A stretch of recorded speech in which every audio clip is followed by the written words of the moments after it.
నమస్తే. తెలంగాణలో నియమ నిబంధనలు పాటించినటువంటి 9 బ్లడ్ బ్యాంకులను అధికారులు సీజ్ చేశారు. చాలా కీలకమైనటువంటి పరిణామంగా తెలంగాణలో ఇది మారింది. గత కొంతకాలం నుంచి రాజధాని నగరంలో ఇలా విచ్చలవిడిగా బ్లడ్ బ్యాంక్స్ ఏర్పాటు అవ్వటం, దానికి సంబంధించి నిజం చెప్పాలంటే రక్త పిశాచుల్లాగా తయారయ్యారు. ఎవరో ఒకరు బ్లడ్ బ్యాంక్ ఏర్పాటు చేయటం, దాని ద్వారా లక్షల్లో దాన్ని వ్యాపారం కింద మలుచుకున్నారు. స్వచ్ఛంద సేవా సంస్థల ద్వారా, అలాగే కొన్ని బ్లడ్ బ్యాంక్స్ ఉంటాయి. అక్కడి నుంచి వచ్చేటువంటి బ్లడ్ ఏదైతే ఉందో ఆపదలో ఉన్నవారికి, అలాగే పేదవారికి ఇవ్వాల్సినటువంటి అవసరం ఉంది. కానీ వాటిని ఏమీ పట్టించుకోకుండా వారికి ఇష్టం వచ్చినట్లు వ్యవహరించడం. ఇలాంటి సందర్భంలో గతంలోనే చాలా ఫిర్యాదులు వచ్చాయి వాళ్ళ మీద. ఇప్పుడు తాజాగా హైదరాబాద్లో 9 బ్లడ్ బ్యాంకులను సీజ్ చేశారు. దానికి సంబంధించి చాలా సీరియస్గా వార్న్ చేస్తూ హెచ్చరికలు కూడా జారీ చేశారు. ముఖ్యంగా బ్లడ్ స్టోరేజ్ కానీ, బ్లడ్ కలెక్షన్లో కానీ, బ్లడ్ టెస్ట్లు, అలాగే ప్లేట్లెట్స్, ప్లాజ్మా స్టోరేజ్, ఇటువంటి విషయాల్లో చాలా నిర్లక్ష్యంగా ఉన్నారు అనేది ప్రధానమైనటువంటి ఆరోపణ.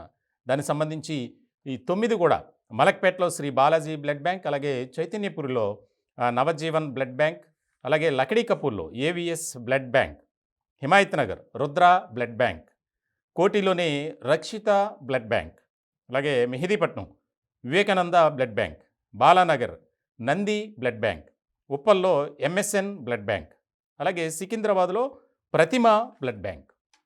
ఈ 9 బ్లడ్ బ్యాంకుకు సంబంధించి చాలా కీలకమైనటువంటి ఆదేశాలు జారీ చేశారు డ్రగ్ కంట్రోల్ అధికారులు. చాలా రోజులుగా ఈ బ్లడ్ బ్యాంక్స్పై ఎన్నో రకాల ఆరోపణలు.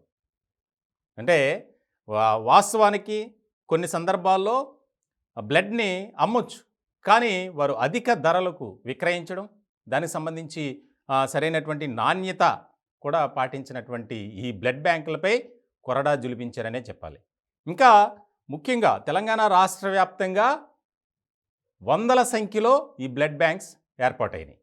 దానికి సంబంధించి సరైనటువంటి నిఘా లేకపోవటం, అలాగే విచ్చలవిడిగా దానికి సంబంధించి అనుమతులు ఇవ్వడం, కొంతమంది అయితే గత ప్రభుత్వంలో కొంతమంది పెద్దల అండదండలు చూసుకొని ఇష్టారాజ్యంగా వ్యవహరించడం, ఇలాంటి వాటికి పాల్పడినట్లు నిర్ధారణ అయింది.